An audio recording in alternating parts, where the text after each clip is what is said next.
I'm Michelle Pitts of the New Pitts Mortuary. We're proud to sponsor this Black History Month special. WISN 12 celebrates Black history. From Wisconsin's first Black church and its deep-rooted history spanning more than 150 years. Free Africans working together to develop the community, and we're still doing that work. To the visionary who paved the way to home ownership for dozens of Black families in Milwaukee. I want them to pass down to the next generation and future generations that a Black man developed this subdivision. The permanent honor coming for a historic judge. One of the first in Milwaukee County to do a lot of things. And passing the plate. The Milwaukee Soul Food Restaurant getting national recognition. What motivates you to keep going and to keep serving people? The lines, the customers. Every time I see the customers. Plus, class is in session. This is not separate from American history. This is American history. The tour across Milwaukee where you can learn Black history year-round.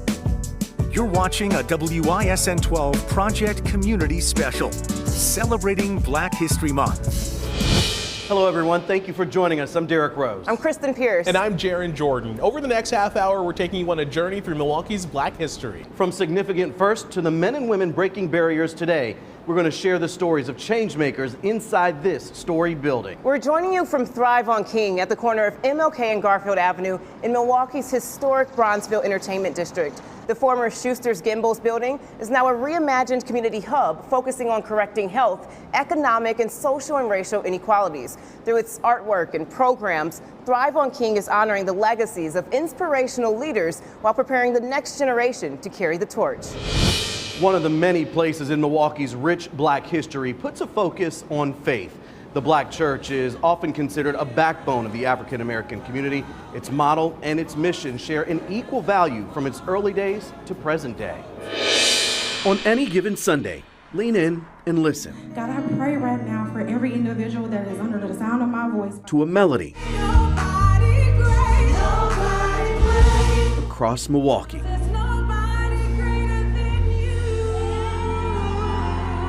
Hear it and see it on so many streets, a bedrock of the Black community, faith. Its foundation is rooted in the days enslaved Africans first arrived in America. Many of those people had religions that they brought with them. They were introduced to Christianity as religion. They were taught it, by the so-called slave masters. We didn't necessarily agree with the way we were being taught. And so we started to develop our own sense of like, well, let's look at it from a different perspective. And so that was one of the big shifts that took place. We went from being taught the Bible by white people to teaching the Bible to ourselves, and we had a different perspective on what those stories in the Bible meant to us. That ideal birthed a new community in the late 1700s. Former Delaware slave Richard Allen and others developed the Free African Society, a group of Methodists setting itself apart from the American Methodists who enforced racial discrimination against African Americans. They said the only way to get there is to create our own separate institution where we can treat everybody the same and bring that sense of belonging to everybody. A successful lawsuit helped Allen establish that independent institution in the form of a new denomination, AME. And now we have the African Methodist Episcopal Church. And in its logo, an anvil, a nod to Richard Allen, blacksmith by trade. That symbol? Here I am to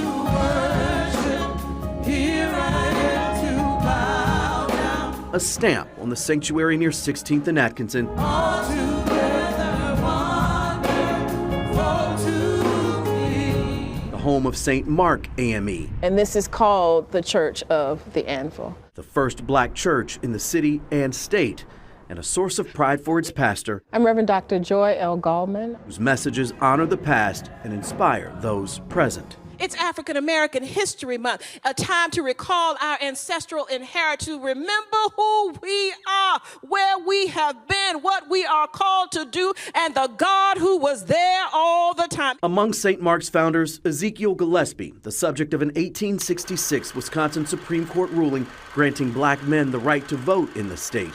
And he was the first Black man in Wisconsin to do so. To be AME is a call to social justice, to speak truth to power, but to speak life into the congregation, to speak life into the community. that you are more than what the world says that you are. You're who God says that you are. We still see these places as places of worship, obviously, but they're also places of building social cohesion within the community. A blueprint for black churches and their leaders. Faith and hope was always the thing that we needed to keep going and keep fighting. And a blessing of seeing lives change. You are my crown. Watching God take over your life and watching you take over the city is my real crown. It's the reason that most of the prominent leaders in black history and in the progression of black people were usually faith leaders, because it was the place that the church could really come in and galvanize people. So on any given Sunday, lean in and listen to a harmony of history and hope. Finish this statement. For Milwaukee, faith in church is necessary. For Milwaukee, faith in church is necessary for our young people. The black church is everything. The black church is everything the community, the world needs it to be. From the church to the community, Milwaukee's Halyard Park neighborhood is rich in history.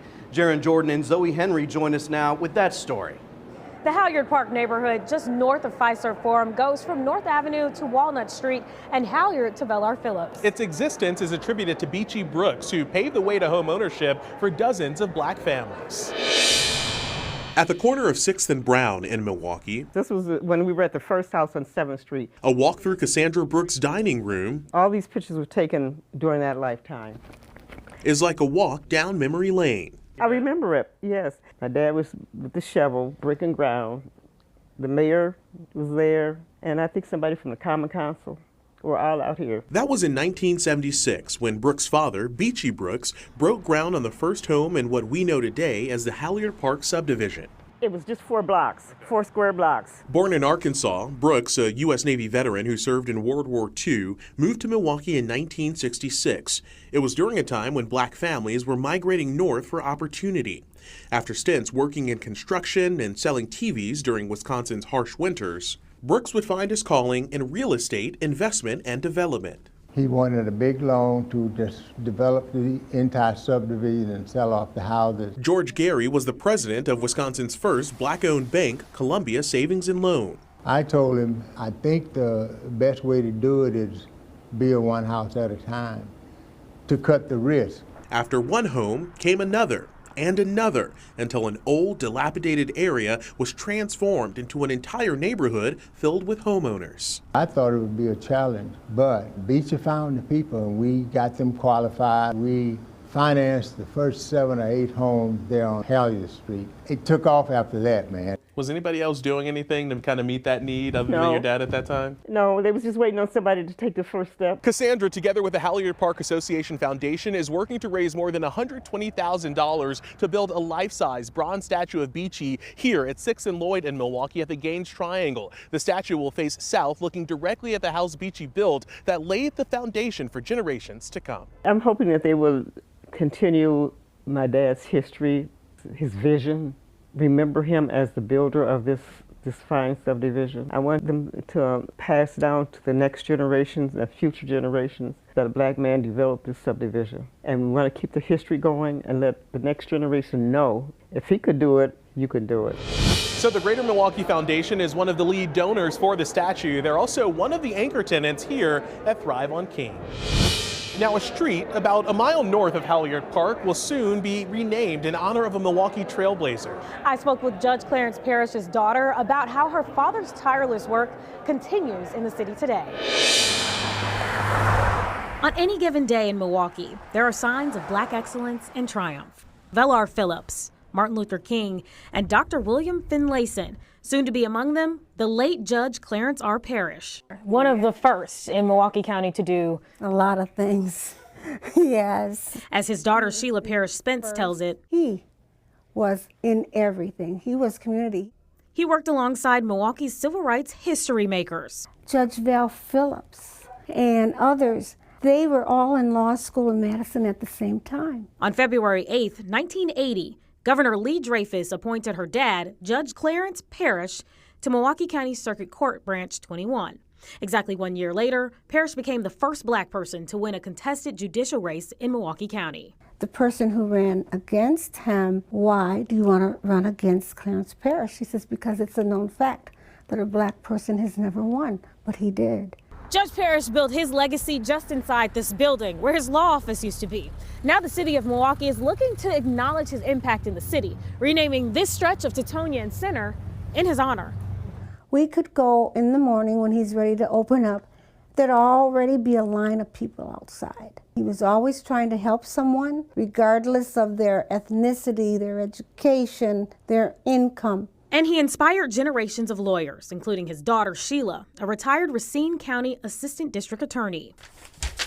She now fills her time reviewing papers for college students, working from home as a Milwaukee County Court Commissioner, and telling her dad's story. I think this is a good legacy, and I wanted that to happen. It will be there long after we're gone, but it will be there.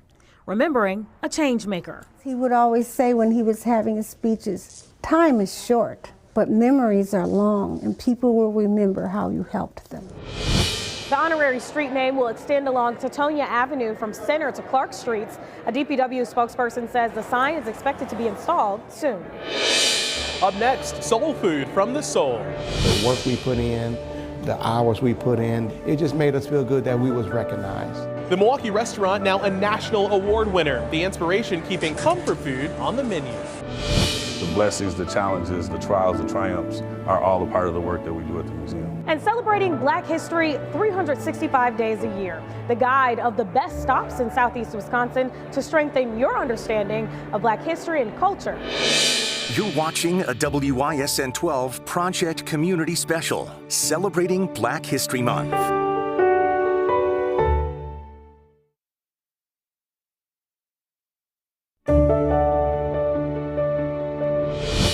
Evolution is the focus here at Thrive on King, and it's also fueling its Kinship Cafe. Some of the team members behind the counter are part of the Kinship Food Center's workforce program.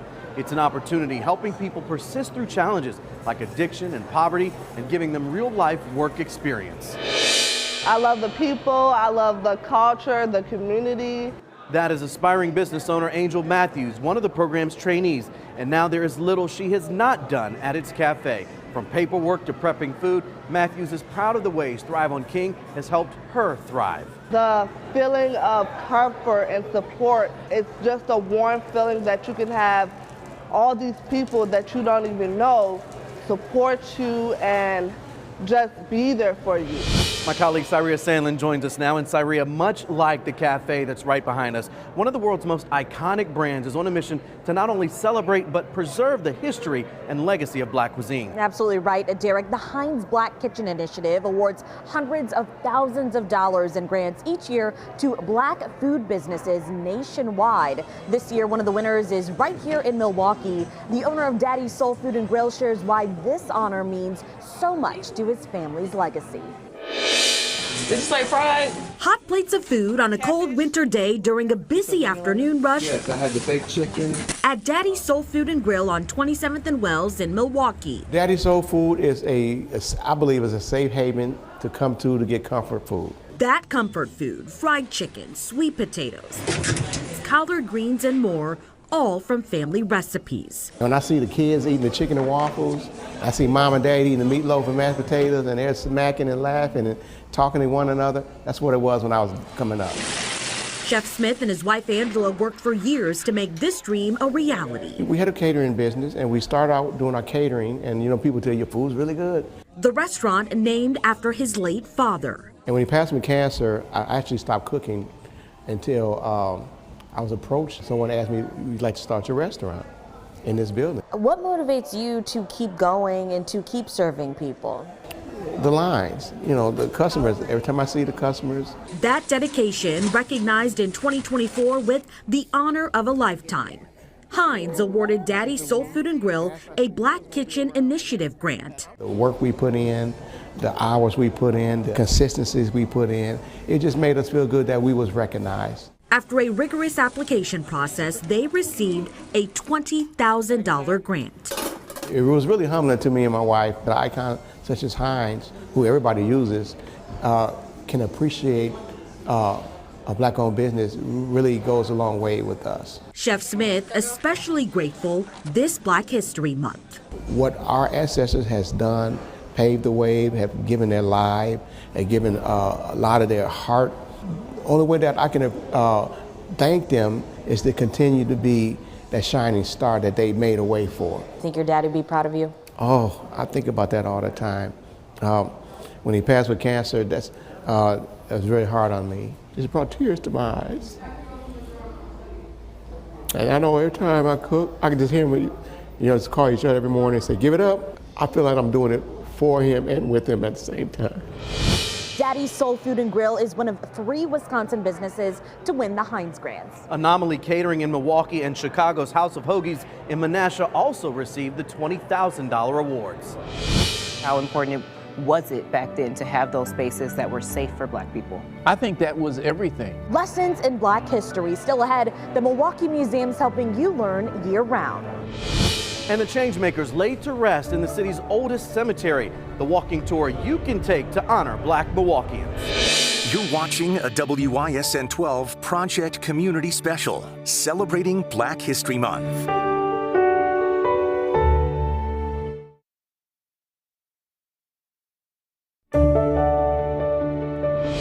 We're back now with the Project's Community Special. Plenty of people learn about Black history in school or on their own. Locally, you can expand your knowledge at places across our area, like Forest Home Cemetery on Milwaukee's southwest side. Since its establishment in 1850, it's allowed anyone, regardless of their race or religion, to be buried on the grounds. One notable name etched in a headstone just east of 27th Street, Ezekiel Gillespie. Gillespie helped secure voting rights in Wisconsin and founded the city and state's first Black church. And here lies Lewis Hughes, who tried to escape enslavement 5 times before becoming a free man. Shortly after his emancipation, he moved to Milwaukee to work at the Plankinton Hotel. He would later write an autobiography titled 30 Years a Slave.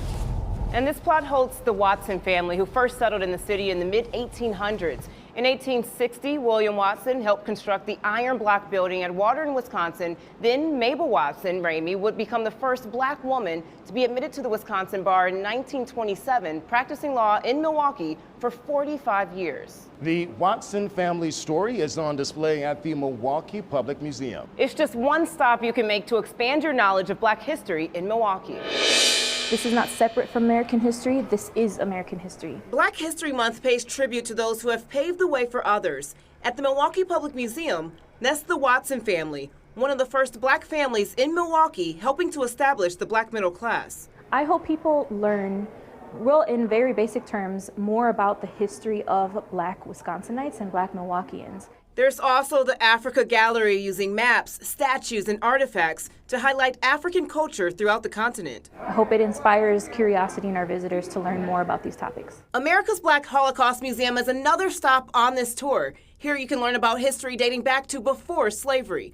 The blessings, the challenges, the trials, the triumphs are all a part of the work that we do at the museum. Why share Black history? Part of the work that we're doing in both spaces is to create opportunity to create space for us all to realize how interconnected we are, how interconnected our history is, and the better we understand both, the brighter future we can form together. Plenty of people learn about Black history in school. How do these exhibits further that education? This is about accentuating, this is about developing, this is about fortifying the existing history that many of us have learned. We're now inside the Wisconsin Black Historical Society. Here you can learn more about the Urban League, the YMCA, and social clubs. They also have artifacts from these different organizations and a real-life replica of a barber shop, stressing the importance of spaces like these. There was a support mechanism in place for them when they came. How important was it back then to have those spaces that were safe for Black people? I think that was everything. It helped them feel comfortable. Parts of the Wisconsin Black Historical Society feature a glimpse into the struggle Black people experienced in the U.S., slavery, racial tension, and the fight for civil rights.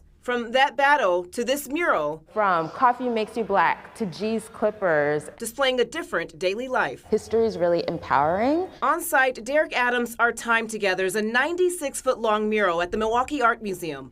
It tells the story of everyday Black life, combining old photos with inspiration from Milwaukee staples. History, both retrieved and shared, is empowering, and especially for people who look like me. That history gives us a sense of rootedness, a sense of empowerment, a sense of dignity, and it really validates our humanity. Finish the sentence for me. Black history is life. Black history is life.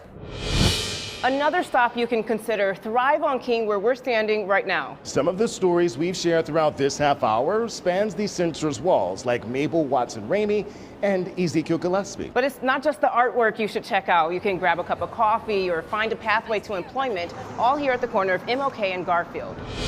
After the break, the Milwaukee veteran who broke barriers in World War II. The soldiers have not heard from their loved ones. Her story now on the big screen and the upcoming special honor. You're watching a WISN 12 Project Community Special, celebrating Black History Month.